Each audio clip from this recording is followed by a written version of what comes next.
Salam dostlar, men Ahmet. Bugün men size kitap okumak hakkında qiziqli zatlar gurrun vermekçi. Şoň üçin meni ön sürüpçük dinläň.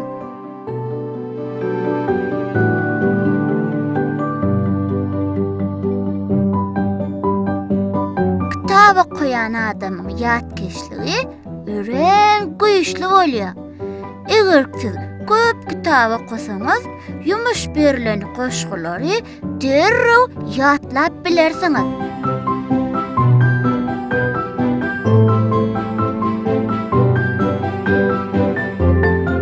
Kitap okuyan adam çeper sözlü bolýar. Söz baýlygy ören köp bolýar. Köp kitap okuyan çağalar ören akıllı bolýar.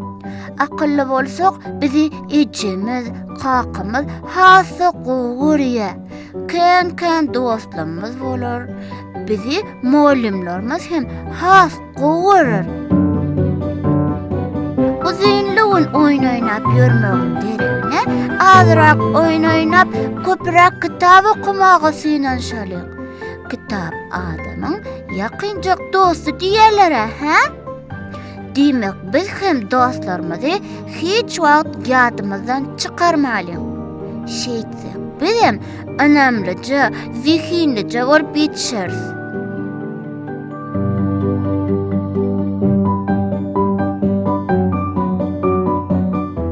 Anna, gelin mundan soň her gün kitap okalyň.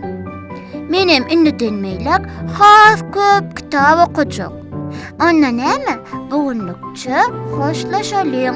Hoş, sag bolun, mehriban dostlar.